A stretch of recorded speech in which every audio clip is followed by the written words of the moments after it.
जय श्रीमन नारायण। अजा एकादशी का व्रत 19 अगस्त 2025 मंगलवार को रखा जाएगा और व्रत का पारण समय रहेगा 20 अगस्त 2025 बुधवार सुबह 5:56 से लेके 10:18 तक। तो यदि आप एकादशी का पूरा पुण्य प्राप्त करना चाहते हैं तो समय से ही पारण कर देना उचित रहता है। और यदि आपका बुधवार को भी कोई व्रत है तो आप पारण समय दूध, दही, गोला, गिरी या मेवे का ही इस्तेमाल कीजिएगा। और यदि आपका व्रत नहीं है तो खिचड़ी का भोग ज़रूर लगवाइए और उसी भोग के प्रसाद के साथ अपना पारण कीजिए, यानी कि व्रत खोल दीजिए। अजा एकादशी का व्रत करने से भयंकर पाप भी नष्ट हो जाते हैं। मनुष्यों को जीवन में धर्म, सत्य और सुख की प्राप्ति होती है। व्रती को मोक्ष की प्राप्ति होती है यदि उसके मन में इच्छा हो तो।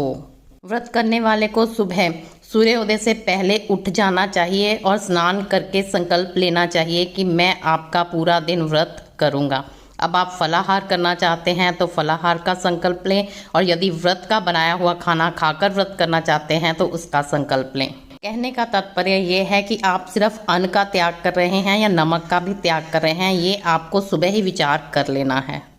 अपने पूजा स्थल पर बैठकर भगवान विष्णु की मूर्ति के आगे धूप, दीप, पुष्प, तुलसी दल अर्पण करें। जितना हो सके भगवान के भजन संकीर्तन में और उनकी कथा कहानियाँ सुनने में ही व्यस्त रहें। निंदा चुगली बिल्कुल मत करें। जितनी देर हो सके रात में जागरण करते करते, हरि नाम का संकीर्तन करते करते, हरि नाम की माला जपते जपते ही निद्रा को जाएं।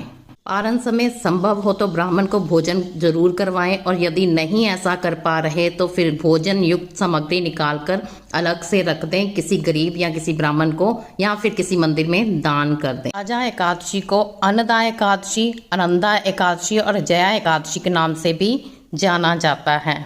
एकादशी का व्रत करने का सुंदर भाव यही है कि हम पूरी तरह से भगवान विष्णु को अपना आप समर्पित कर रहे हैं, यानी कि हम खुद को भगवान पर सरेंडर कर रहे हैं। भावना ऐसी ही होनी चाहिए कि मेरे अंदर अब कोई शेष इच्छा ही नहीं है, आपको पाना ही मेरी एकमात्र इच्छा है और आप जो मेरे लिए सही होगा वही करेंगे, ये मेरा विश्वास है। कहने का तात्पर्य ये है कि ये मेरी मनोकामना है, इसको पूर्ण करने के लिए ही मैं व्रत कर रहा हूँ, ऐसे भाव मत रखें। निस्वार्थ होकर भगवान को खुद को समर्पित करें, उनके लिए व्रत करें, फिर आपकी सारी मनोकामना अपने आप पूर्ण होनी शुरू हो जाएंगी, ये मेरा विश्वास है। भगवान विष्णु सबका भला करें, व्रत करने वाले का भी और व्रत ना करने वाले का भी।